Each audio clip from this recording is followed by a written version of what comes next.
The CIA has a term they use in classified documents: deniable assets. It's a bureaucratic phrase for people the United States can use and then abandon without legal consequences. People like Vang Pao, who commanded 40,000 troops for the CIA and ended up dying in exile in California, facing federal charges for still trying to fight a war America quit in 1973. People like the thousands of Hmong child soldiers who were given American rifles and sent to die in the jungle while the US government denied they even existed. People like the Laotian farmers who are still being killed by American bombs 50 years after the war ended, while the US contributes less than 1% of what would be needed to clean them up. Between 1964 and 1973, the United States fought the largest covert war in CIA history. They recruited an entire ethnic minority as a proxy army. They dropped more bombs on one small neutral country than fell on Nazi Germany. They built a secret city in the mountains and ran an airline to supply it. And they did all of this while lying to Congress, lying to the press, and lying to the American people about what was happening. But here's the most disturbing part. It wasn't a mistake. It wasn't mission creep that got out of control. This was deliberately designed to be deniable from the very beginning. They built a war machine specifically so they could walk away from it without any consequences. In this documentary, we will cover everything. So take a good amount of time, get comfortable, and let's understand about this secret war. In July 1962, 14 nations signed the Geneva Accords, declaring Laos permanently neutral. All foreign military forces had to withdraw. The United States, the Soviet Union, North Vietnam, and 11 other countries put their signatures on it. The Kennedy administration publicly committed to respecting Laotian sovereignty. But there was a problem nobody wanted to acknowledge.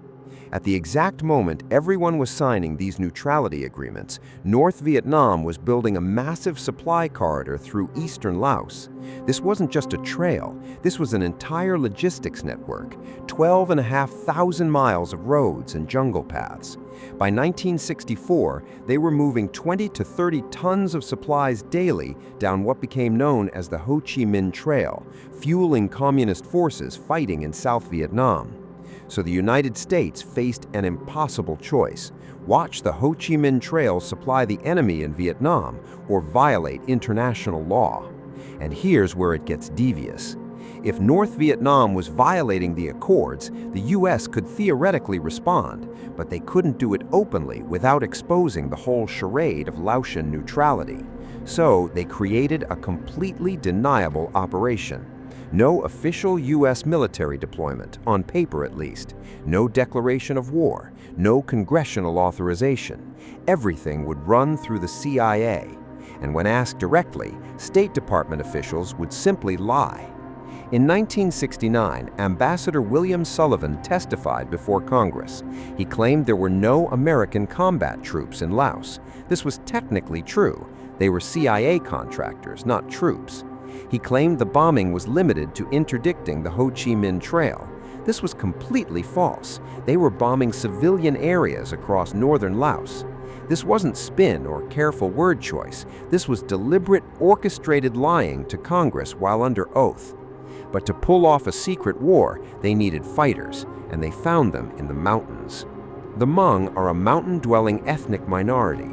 In 1960, about 300,000 lived in northern Laos. They were subsistence farmers, growing rice and opium poppies in the highlands. They had zero interest in Cold War ideology, communist or otherwise, but they had something the CIA desperately needed. They lived in the mountains where the Pathet Lao, the Laotian communists, operated. They had a warrior tradition and intimate knowledge of terrain that made regular armies useless. And crucially, they were already persecuted by the lowland Lao government, which viewed them as backward mountain people. So they were vulnerable, motivated, and, from the CIA's perspective, expendable. A CIA operative named Bill Lair saw the opportunity. Lair was a legendary paramilitary officer who spoke fluent Thai and understood the region. In 1961, he identified a 31-year-old Hmong officer in the Royal Lao Army named Vang Pao.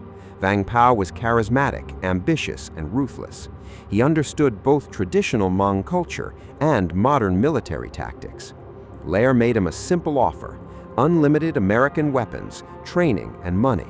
In exchange, fight the communists for us. But here's what Lair didn't tell Vang Pao. There was no long-term commitment from the United States, no formal treaty obligations, no guarantee of protection if things went badly.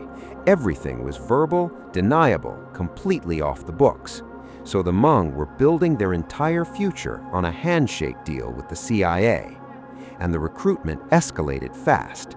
It started with a few hundred volunteers. By 1963, there were 10,000 fighters. By 1968, 30,000 fighters. By 1970, 40,000 fighters, organized into what they called special guerrilla units. This included boys as young as 12 years old, a detail that's often omitted from the sanitized versions of this story. Think about that for a second. The Hmong population was only 300,000 total, so the CIA was effectively militarizing an entire ethnic group. Entire villages were emptied of fighting-age males. And to support this army, the CIA built something extraordinary and terrifying: Long Tieng, designated Lima Site 20A on classified maps. They carved a complete military base out of a mountain valley, hidden from aerial observation. At its peak, Long Tieng was the second busiest airport in the world by takeoffs and landings, busier than most major international airports. 40 to 50,000 people lived there. It didn't appear on any public map. No journalists were allowed anywhere near it. Vang Pao essentially ran it as his personal kingdom. But here's the crucial detail most accounts leave out. The Hmong became 100% dependent on American supply drops for survival. Rice, ammunition, medicine, everything was flown in by CIA aircraft. They couldn't grow crops because all the men were fighting. They couldn't retreat because their villages were now military targets. They couldn't negotiate with the enemy because they'd already chosen sides and burned their bridges. So the CIA had created a captive army that literally couldn't survive without American support. And this was by design. Now, let's talk about what actually happened during this war. And I need to warn you, this gets dark. Everyone who knows anything about the secret war can cite the basic statistics. 270 million cluster bomblets dropped on Laos, more bombs than fell on Germany and Japan combined. But let's talk about what that actually meant on the ground. The Plain of Jars is a 1,000-square-mile agricultural plateau in northern Laos. It's named for these ancient stone jars, 3,000-year-old archaeological sites scattered across the landscape. In the 1960s, about 150,000 Lao civilians lived there. Not Hmong, not soldiers, just farmers. But the Pathet Lao controlled the Plain of Jars, so the United States decided to make it uninhabitable.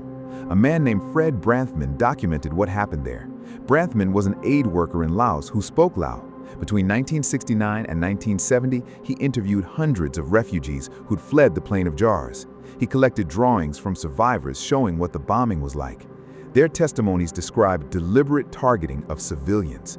Farmers working rice fields strafed by aircraft, villages bombed, then bombed again when survivors tried to recover the bodies.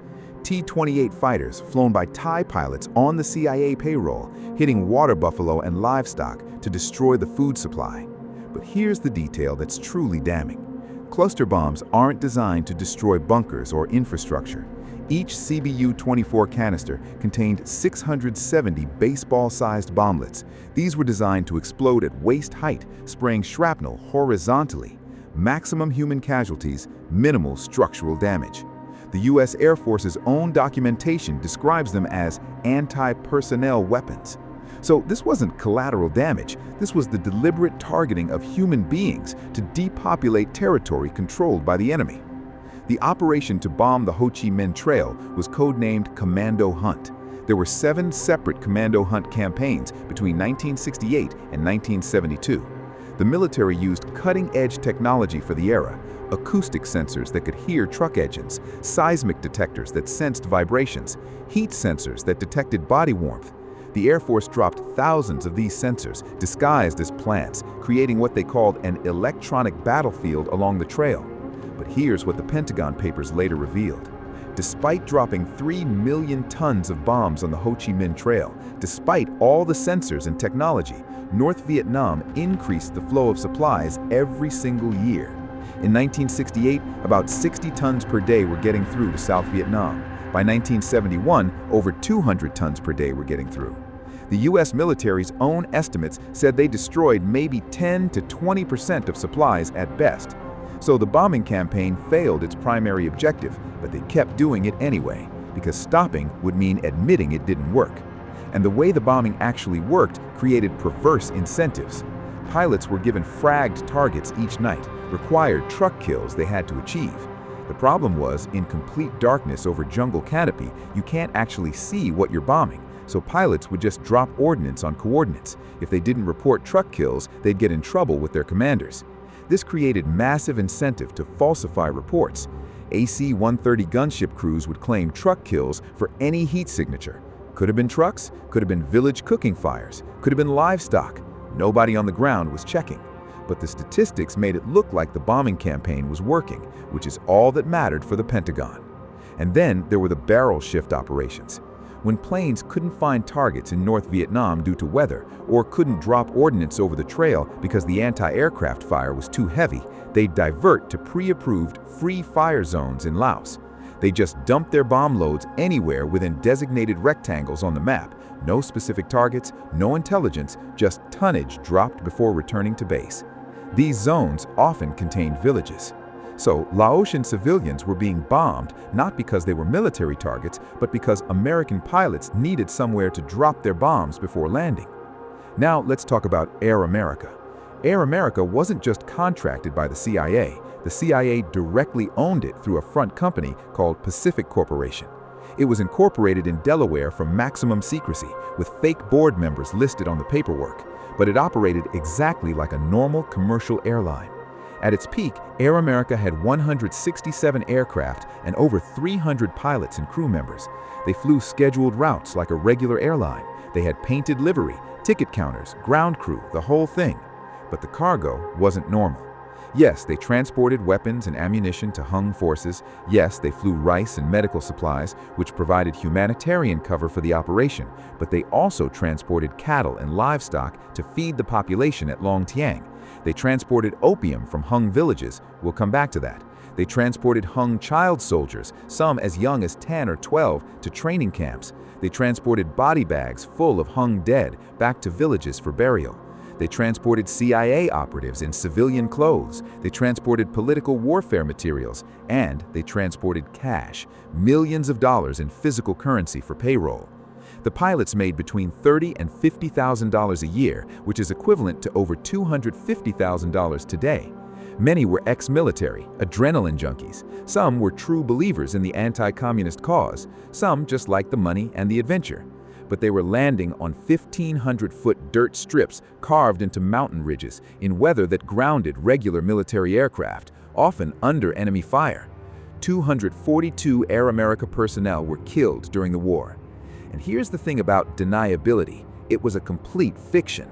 Air America planes were registered in Taiwan, but they operated from Thailand and Laos. They coordinated with U.S. Air Force air traffic control. They refueled at U.S. military bases. So anyone paying even minimal attention knew this was a U.S. government operation. But the fiction was maintained anyway, because it allowed everyone to pretend they weren't violating international law. Now, the opium question. This is complicated, so let me lay out what we actually know. Hmong villages had grown opium poppies for cash crops for centuries. Vang Pao controlled the opium trade in Hmong areas. This is documented. Air America planes flew opium from Hmong villages to Long Tieng. Multiple pilots later confirmed this. From Long Tieng, the opium went to refineries, some of which were run by Laotian military officers who were also on the CIA payroll. But here's where it gets murky. The CIA's official position is that they turned a blind eye to the opium trade but didn't directly profit from it. Alfred McCoy's extensive research shows direct CIA involvement in transportation logistics. Several Air America pilots after retirement confirmed they transported opium as part of their cargo. but the CIA destroyed most of the relevant records, so we have testimony and circumstantial evidence, but no smoking gun document proving direct CIA drug trafficking. What's absolutely certain is this: the CIA prioritized maintaining their anti-communist alliance over stopping the drug trade, and the drug trade funded the Hmong war effort. Whether you call that complicity or direct involvement depends on how you define the terms. But either way, the CIA was in business with drug traffickers. Let me tell you about the Ravens now. The Ravens were forward air controllers, pilots who identified targets for bomber aircraft. In Vietnam, FACs flew in marked military aircraft and openly coordinated strikes. But in Laos, that would violate the Geneva Accords, so the Air Force created something called the Steve Canyon Program, named after a comic strip character. Here's how absurd this was. Active duty Air Force pilots were told to resign their commissions, on paper only. They were given civilian clothes and assigned fake civilian cover jobs, often with USAID. They flew unmarked Cessna 01 and T-28 aircraft, but they still received Air Force pay and rank. They still followed the Air Force chain of command. They still received Air Force medals and decorations for their service. All of it was just classified and secret. And what made Ravens borderline suicidal is what they actually did. They flew slow, unarmed spotter planes at 1,500 feet altitude, low enough to visually identify targets. They flew over territory bristling with anti-aircraft guns. They marked targets with smoke rockets, then circled overhead while fighter jets bombed the coordinates.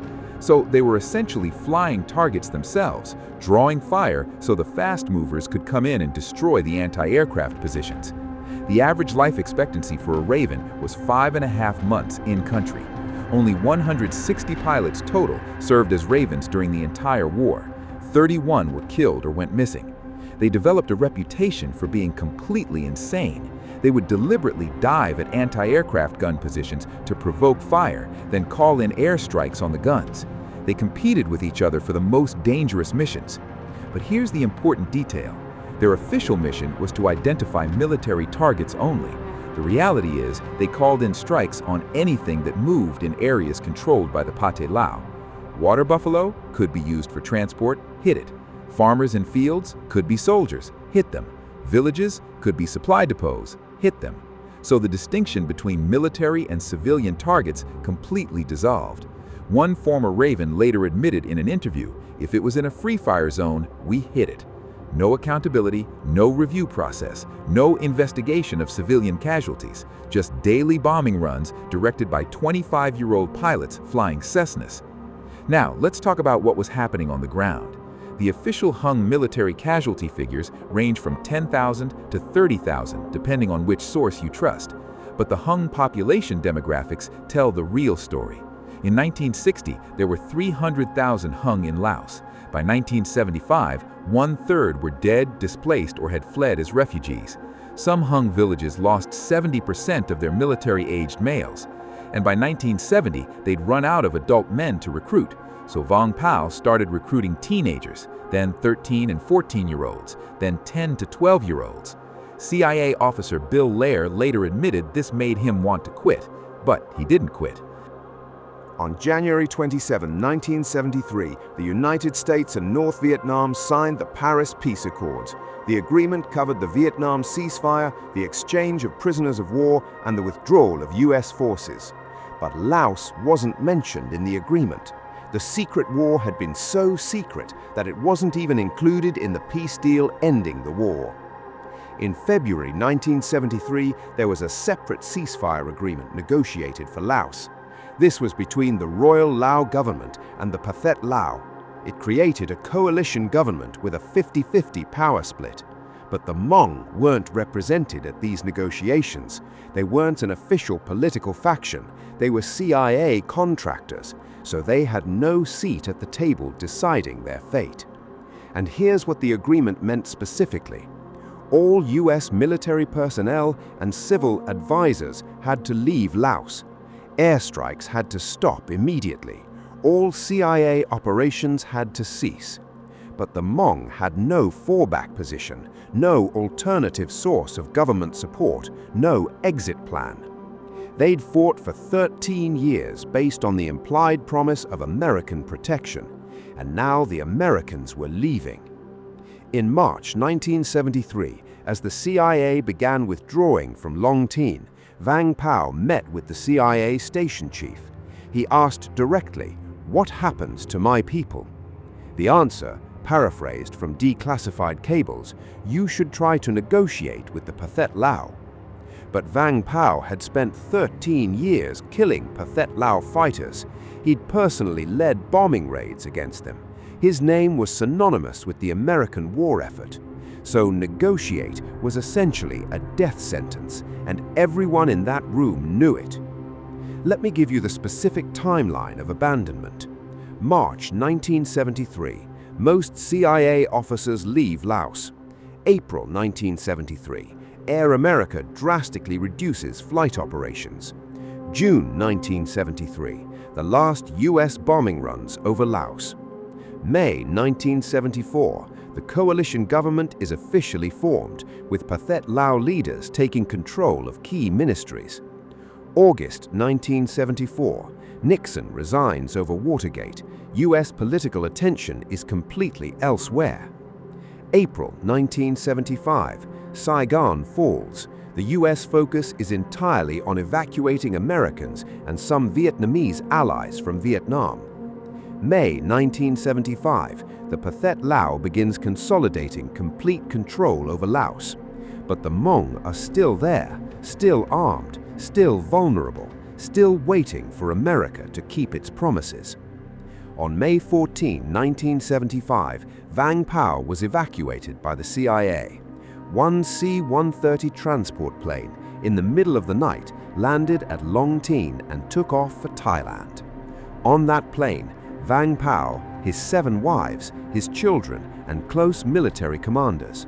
Maybe 2,500 people total in the immediate evacuation, but there were 40,000 Hmong at Long Tin at that moment, and over 200,000 Hmong had supported the CIA war effort across northern Laos. Most of them were simply left behind. No warning, no evacuation plan, no list of people to be saved. And the reason for this abandonment was deliberate, not accidental. The CIA knew the Pathet Lao would target the Hmong for retribution. They had intelligence reports predicting this. But evacuating 200,000 people would require acknowledging the full scale of CIA operations. It would reveal just how massive the secret war had been. It would create a massive refugee crisis that would be impossible to hide. So they just left them. When word spread through Long Tin that Vang Pao had fled, complete panic ensued. Hmong families rushed the airstrip. Some people tried to physically cling to the wheels of departing aircraft. Some Air America pilots, acting on their own initiative, made unauthorized flights to evacuate people they personally knew. But most flights had already stopped. So families started walking toward Thailand, 200 miles through mountains and jungle, through territory controlled by the Pathet Lao, who were actively hunting for Hmong refugees. At the Thai border, things weren't much better. Thailand didn't want a Hmong refugee crisis, so it officially closed the border. But thousands were crossing illegally through the jungle. Thai military units sometimes fired on refugees trying to cross. Sometimes they robbed them. Sometimes they demanded bribes and let them through. So the escape from Laos was nearly as deadly as staying would have been. And the US response? The State Department position was that Laos was an internal matter. The United States had no legal obligation to the Hmong because there had never been a formal treaty. Congress approved small numbers for refugee admission, about 3,500 initially. But there was no large-scale evacuation like there had been for Vietnam, no airlift, no naval support, no massive humanitarian operation. Congress and the American public were focused on Vietnam and Cambodia. The Hmong crisis barely made the news. And this abandonment was entirely predictable from the beginning. The Hmong alliance had been designed to be deniable, no written agreements, no official status. So when it became politically inconvenient, the United States could simply walk away with no legal consequences, and that's exactly what happened. On December 2, 1975, King Savang Vatthana of Laos abdicated his throne. The Lao People's Democratic Republic was officially declared. The Pathet Lao were in complete control, and their first priority was Hmong retribution. The new government created what they called re-education seminars. They sent between 30 and 40,000 people to these camps, mostly former Royal Lao government officials and Hmong military leaders. The camps were located in remote areas with no international oversight, and the conditions were brutal. Prisoners worked 12 to 16-hour days in fields or mines. They received starvation rations, usually just rice and salt. They attended mandatory political indoctrination sessions. There was no medical care. Prisoners who complained or resisted simply disappeared. Former Hmong soldiers were specifically targeted for the worst treatment. So this wasn't rehabilitation, this was punishment and slow death. Conservative estimates say 10 to 15,000 people died in the re-education camps. But that's just in the camps themselves. The Pathet Lao also actively hunted Hmong resistance groups hiding in the mountains. They used artillery to shell mountain villages. They burned crops and destroyed food supplies. They blocked Hmong access to lowland trading areas. So many Hmong starved to death even without being in camps. Between 1975 and 1982, there were persistent reports of something called yellow rain, chemical weapons being used against Hmong villages. Survivors described yellow powder falling from aircraft or artillery shells. People who were exposed experienced immediate hemorrhaging, vomiting, and death. The US government initially claimed this was Soviet-made mycotoxin weapons being supplied to the Lao and Vietnamese forces, but scientific analysis of samples was inconclusive. Some scientists said the yellow residue was actually bee feces, not chemical weapons. So the truth about yellow rain remains genuinely disputed to this day. But what's not disputed is that Vietnamese and Lao government forces hunted Hmong resistance groups for years, and the methods were brutal, regardless of whether chemical weapons were used. Some Hmong groups continued guerrilla resistance well into the 2000s, more than 25 years after the war officially ended. They lived in the jungle, constantly moving, surviving on roots and wild animals, occasionally emerging from the forest to attack Lao military convoys. They had no weapons, no supplies, no support from anyone, just absolute refusal to surrender to the government that had hunted them. Some of these groups didn't even know the war had officially ended. Others knew, but kept fighting anyway. And here's the final insult.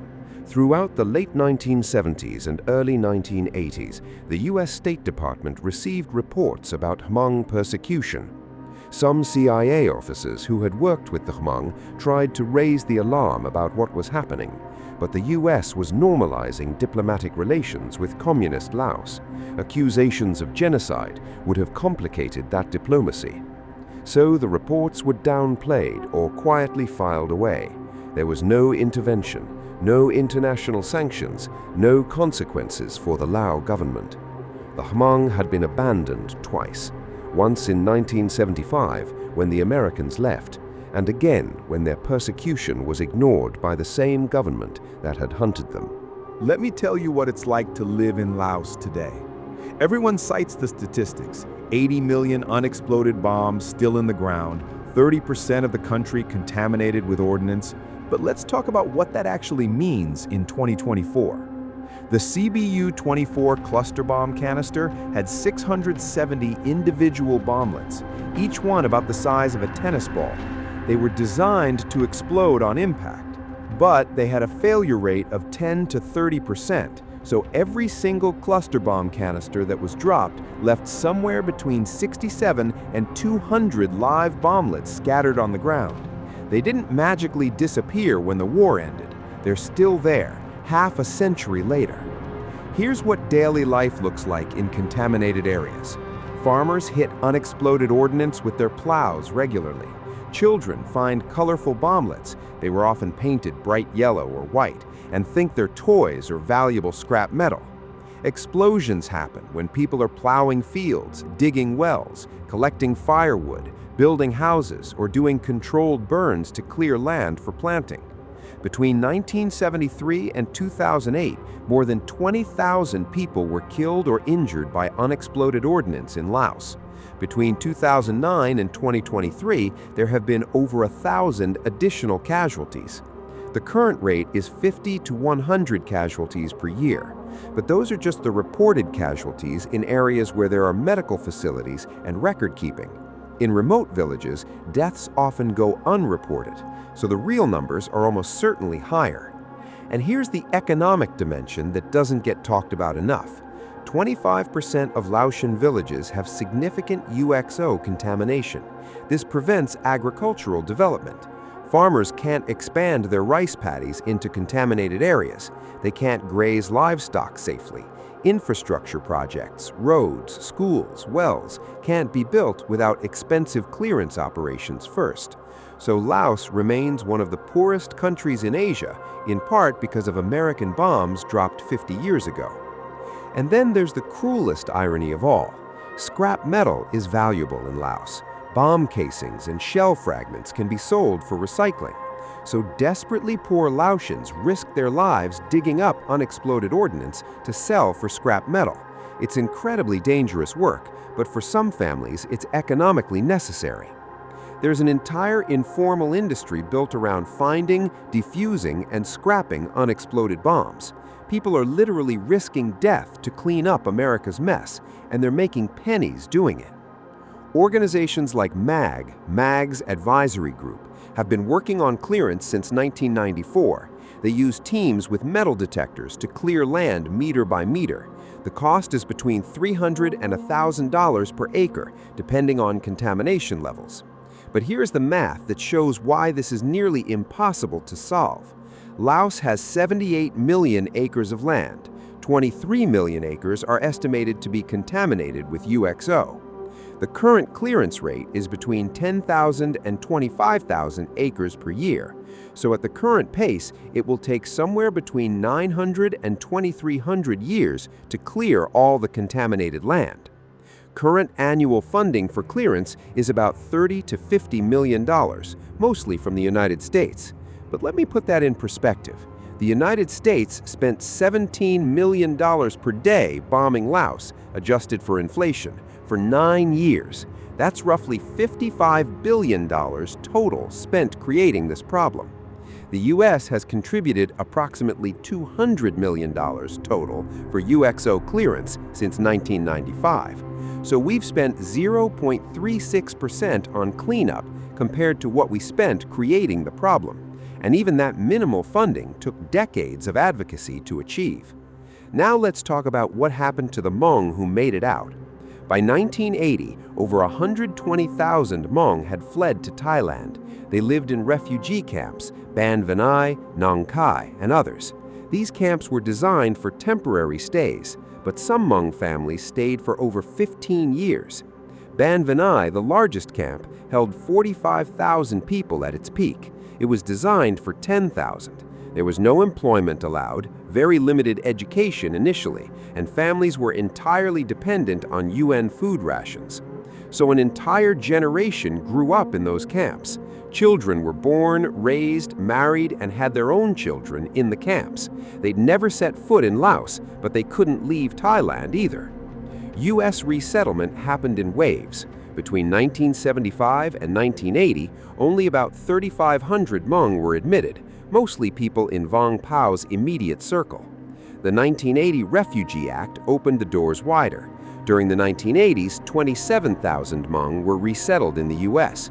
Another 50,000 came in the 1990s, and between 2004 and 2006, the final 15,000 from Wat Tom Krabak camp in Thailand were finally resettled. But resettlement wasn't random. Priority was given to people who could prove they'd worked directly with the CIA or U.S. military, so Hmong who had fought the hardest were most likely to get out. But it also took decades. Many people died in the camps waiting for resettlement that never came. And when Hmong families finally arrived in America, the culture shock was overwhelming. Most Hmong never lived in cities. Many never saw electricity or running water. They were placed in Minneapolis, Fresno, Milwaukee, often arriving in the middle of winter. They received minimal assistance, usually just 3 to 6 months of support. Then they were expected to find jobs immediately. But most spoke no English. Many had no formal education whatsoever. They had no job skills that transferred to an American urban economy, so unemployment and poverty rates were catastrophic initially. The Hmong had no written language until the 1950s, when Christian missionaries created a writing system. Before that, their entire history was oral tradition, stories passed down from elders. So when Hmong refugees came to America, the elders became absolutely crucial for cultural survival. But American-born Hmong children often don't speak Hmong fluently. The generational gap accelerated because of the trauma. Many veterans couldn't or wouldn't talk about the war. Some of it was PTSD. Some of it was that their operations had been classified for decades, so they'd been trained not to discuss what they'd done. So entire chapters of history were being lost. During the 1980s, there was an epidemic among Hmong men called sudden unexpected nocturnal death syndrome. Otherwise healthy men would go to sleep and die screaming in the middle of the night. Autopsies found no medical cause of death, but it was clearly trauma-related. These were veterans living with decades of untreated PTSD, survivor's guilt, depression, and anxiety. The war kept killing Hmong people long after they'd escaped. In June 2007, Vang Pao, who had been living in California, was arrested by federal agents. He was charged with plotting to overthrow the Lao government. The allegation was that he was trying to buy weapons and recruit fighters for an armed invasion. It was a sting operation using undercover federal agents. The charges were dropped in 2009 because Vang Pao was 79 years old and in declining health. So questions remain. Was this a real plot? Was Vang Pao delusional, unable to let go of the war? Was it FBI entrapment of an old man living in the past? We don't really know, but it shows that even 30+ years after the war ended, some people couldn't move on. Throughout the 1990s, Hmong veterans had no official recognition from the US government. They couldn't join the American Legion or VFW because they hadn't served in the US military. They couldn't get VA benefits. Many couldn't even get citizenship because they couldn't pass the English language test. But they'd fought America's war. In 1997, Congress passed the Hmong Veterans Naturalization Act, which allowed Hmong veterans to become US citizens without the English requirement, but only if they could prove their service. And most had no documentation. The CIA hadn't exactly kept personnel records, so they had to rely on witness testimony from other veterans. So even with the law changed, many still couldn't qualify.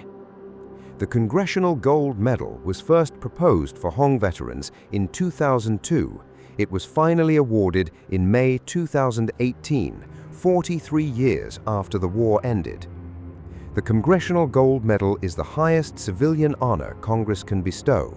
It officially acknowledges the Hmong service and sacrifice. It gives formal recognition to the secret war. But here's the uncomfortable truth. It came with no reparations, no additional benefits, no compensation for widows or orphans, just a medal and a ceremony. 40,000 Hmong veterans fought for the CIA. Between 10 and 30,000 died. The United States spent billions of dollars on the war, but the actual material compensation to Hmong veterans has been essentially zero. The medal cost the government nothing to produce, so it's symbolic recognition without any material accountability. There's still no full declassification of CIA operational records. There's no official comprehensive casualty count. The secret war still isn't taught in most American high schools. There's been no serious reparations fund for UXO clearance in Laos, and there's still no clear path to citizenship for some remaining veterans and their families. But none of those things are politically convenient, So the medal becomes a way to close the book without actually addressing the costs. On September 6, 2016, something unprecedented happened. Barack Obama became the first sitting US president to visit Laos. He addressed the bombing directly in a speech. He said, and I quote, "Given our history here, I believe the United States has a moral obligation to help Laos heal." He announced $90 million in additional funding for UXO clearance over 3 years. But let's do the math one more time. 90 million over 3 years is 30 million per year. The estimated cost to clear all contaminated land is roughly $23 billion, so 90 million represents 0.39% of what's actually needed. So it's acknowledgement without adequate remedy. And notice what Obama didn't say. He didn't apologize for the bombing. He didn't apologize for abandoning the Hmong. He didn't mention civilian casualties or discuss whether the war was legal or justified. But just acknowledging that it happened at all was groundbreaking for an American president. The proxy war model that we tested in Laos keeps getting used. In Syria, we recruited Kurdish forces to fight ISIS on our behalf. In Afghanistan, we armed the Northern Alliance, then collapsed and abandoned partners when we withdrew in 2021. In Libya, we supported rebels and then walked away. So the Laos playbook is still in active use. The pattern is always the same. Recruit local forces, provide weapons and training, make implied promises of long-term protection, fight America's enemies without American casualties on the news. But there are no formal treaty obligations, so when it becomes politically inconvenient, we can abandon them. And we do. Those images of Afghans falling from US Air Force planes at Kabul airport in 2021, those are the same images as Hmong clinging to aircraft at Long Chen in 1975. We just don't learn. The reason covert operations avoid accountability is structural. They're not declared wars, so there's no congressional authorization required. They're classified, so officials can lie to the press and Congress without immediate consequences. So there's no political cost when these operations go catastrophically wrong, because most Americans never even know they happened. 50 years after the secret war ended, it's still not taught in most American high schools. College history courses focus on Vietnam and barely mention Laos. There are no major Hollywood films about it, unlike the Vietnam War, which has dozens. The veterans who fought it couldn't talk about it for decades because their operations were classified. So it's been half a century, and for most Americans, it's still effectively secret. The Hmong community has worked hard to keep the memory alive through oral history projects, community cultural centers, and Hmong veterans speaking at schools and events. But those veterans are aging out. Many have died without ever telling their full stories. So there's a closing window to capture direct testimony from the people who lived through it. Let me do a final accounting of what the secret war actually accomplished. Did it stop the Ho Chi Minh Trail? No. Supply flow increased throughout the war. Did it prevent a communist takeover of Laos? No, the Pathet Lao won. Did it save American lives? That's debatable. It shifted casualties from Americans to Hmong. Did it comply with international law? Absolutely not. Did it maintain plausible deniability? Barely, and only because the press and Congress didn't push hard enough. So by most objective measures, the secret war failed to achieve its strategic goals. But what did it cost? At least 50,000 Hmong lives, possibly many more. Unknown tens of thousands Laotian civilian deaths, an entire generation traumatized, a country's development set back by decades. But no American politician has ever paid a political price for it. No CIA officer was ever held accountable. No one went to prison. No one even lost their job. The CIA's secret war in Laos was way worse than you think, not just because of the bombing tonnage, though that's staggering, not just because it was secret, though that's damning, but because of the fundamental betrayal at the heart of it. We recruited an entire ethnic group to fight our war. We made them completely dependent on American support. We gave them no legal protection or formal status, so we could abandon them without legal consequences. And we did exactly that. and they're still paying the price, and we've barely acknowledged it happened. Right now, today, there's a kid in Laos who will step on a cluster bomb this year from a war that ended before their parents were born, dropped by a country they've probably never even heard of, but that bomb will kill them just as dead as it would have in 1970. And that's the legacy of the secret war. Still killing, still secret, still unpaid for.